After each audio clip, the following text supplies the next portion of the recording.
Story 1: The Ghostly Streak. It was a chilly Friday night, and Maddie was home alone.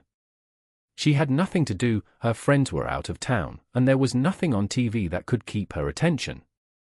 To pass the time, she started scrolling through Snapchat, watching random stories, and sending streaks to her friends. It was a routine she followed almost every night, nothing out of the ordinary, until that night. Around midnight, Maddie received a Snapchat notification from an unknown username, Emily_104. She paused for a second, puzzled. She didn't know anyone named Emily, let alone someone with that username. But she was curious and figured it was a friend playing a prank. Without thinking twice, she opened the snap. The image that appeared on her screen was unsettling. It was a photo of a dimly lit, old room, with cracked walls and broken furniture. The caption below the photo read, "Help me." Maddie frowned. Something about the photo made her uncomfortable. She couldn't shake off the feeling that the room looked oddly familiar, but she couldn't place it. Thinking it was just a weird prank, she replied, "Who is this?" She waited for a few minutes but received no response. Shrugging it off, she returned to scrolling through her Snapchat feed. But just as she was about to put her phone down and call it a night, she received another snap from Emily_104. This time, it was even more disturbing. The photo showed a blurry image of a girl standing by a window. Her face was completely obscured, but Maddie could feel the intensity of her presence. The caption beneath the photo read, "I'm still here." Maddie's heart started to race. Now she was genuinely freaked out. She immediately tried to block the account, but for some reason, Snapchat wouldn't allow her to do so. She attempted to report the account, but again, the option was grayed out. Maddie felt trapped. She decided to stop engaging and just let it go. An hour passed, and Maddie was starting to doze off when her phone buzzed again. Reluctantly, she glanced at it, her pulse quickening when she saw the notification. Another snap from Emily_104. Her fingers trembled as she opened the snap. This time, her heart nearly stopped. The video showed her own bedroom, filmed from the perspective of someone standing in the corner. The shaky camera panned slowly across the room, stopping on her bed, where she lay at that exact moment. Maddie's breath caught in her throat. As the camera reached her, the screen suddenly went black. Then, one final message appeared on her phone, "I'm already here." Maddie jumped out of bed, her pulse thundering in her ears. She grabbed her keys and ran out of the house without looking back. She spent the night at a friend's place, too terrified to return home. The next morning, Maddie tried to rationalize what had happened, but the fear wouldn't leave her. She Googled Emily_104 and stumbled upon an old news article about a girl named Emily who had gone missing from her neighborhood years ago. The last place she had been seen was in an abandoned building, room 104. Chills ran down Maddie's spine as she realized the room from the first snap was that very building. The haunting messages had stopped, but Maddie never returned to Snapchat again. Story 2: The Vanishing Snap. Anna and Claire had been best friends since childhood. They shared everything, secrets, stories, and daily updates on their lives through Snapchat. Every day, without fail, they would send each other snaps of their daily routines, whether it was a funny moment at school, a cute outfit, or just a picture of their food. One evening, Anna received a snap from Claire that was unusual. It was a photo of a dark forest, a place she didn't recognize.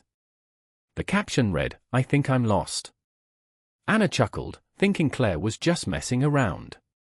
She replied, "Where are you, girl?" Minutes passed, but Claire didn't respond. Anna assumed her friend was just busy, so she didn't think much of it. But hours later, Claire still hadn't replied. Anna started to get a little worried and sent her another snap, asking if she was okay. Still nothing. By the next morning, Claire had gone completely silent. She hadn't posted any stories, and none of their mutual friends had heard from her either. Anna tried calling her, but it went straight to voicemail. Panic began to set in. She drove to Claire's house, only to find her parents frantically calling the police. Claire had gone for a walk the previous evening and hadn't come home. Over the next few days, search parties were organized to look for Claire in the nearby woods. Anna joined the search, but despite their efforts, there was no sign of her friend. The police found her phone abandoned by a creek, but the device was damaged, making it impossible to recover any data. Several days after Claire's disappearance, Anna received a chilling snap. It was from Claire's account, which should have been inactive. The photo was of the same dark forest, but this time there was a figure in the distance, a shadowy figure standing among the trees. The caption read, "He's coming." Terrified, Anna showed the snap to the police, but they couldn't trace it. Claire's phone had been off for days, and there was no way the message could have been sent. Over the next few weeks, Anna continued to receive eerie snaps from Claire's account, blurry photos of the woods, strange symbols, and cryptic messages like "I'm still here, and he won't let me leave." Months passed, and Claire was never found. Her Snapchat account remained active, sending Anna messages from time to time, but no one could explain how or why. Anna eventually deleted her own account, but the fear of the unknown still haunts her. She never discovered what happened to Claire that night in the woods, but she's certain that someone, is out there, watching. Story 3: The Masked Man. Ethan had always loved Snapchat filters. They were fun, goofy, and sometimes downright weird. One evening, while lying in bed, he decided to mess around with the new filters Snapchat had released. He scrolled through the usual dog ears, flower crowns, and face distortions until he came across one that caught his attention. It was a filter of a man's face, but it was unlike any other he had seen before. The man was wearing an old, cracked porcelain mask with an unsettlingly wide grin. His eyes were dark, almost too real, and they seemed to follow Ethan's movements. It wasn't labeled as a filter, it didn't seem to be part of Snapchat's official collection. Intrigued, Ethan clicked on the filter to try it on himself, but it didn't work. Instead of the filter overlaying his face, the masked man's face remained on the screen, staring directly at him. Ethan frowned and tried again, but the same thing happened. The mask wouldn't go away. He decided it was just a glitch and was about to close the app when the masked man blinked. Ethan froze. He knew for a fact that filters couldn't blink. He stared at his phone, his heart racing, as the masked man's expression slowly changed. The grin grew wider, and the eyes seemed to pierce through the screen. Ethan, now panicking, tried to exit the app, but his phone froze. No matter what he did, the image of the masked man wouldn't disappear. Suddenly, his phone buzzed. A new snap had arrived, from his own account. With trembling hands, Ethan opened the snap. It was a video of him, lying in bed, filmed from the perspective of someone standing in the corner of his room. The camera panned slowly across the room and stopped at the foot of his bed, where the masked man now stood, grinning. Ethan's blood turned to ice.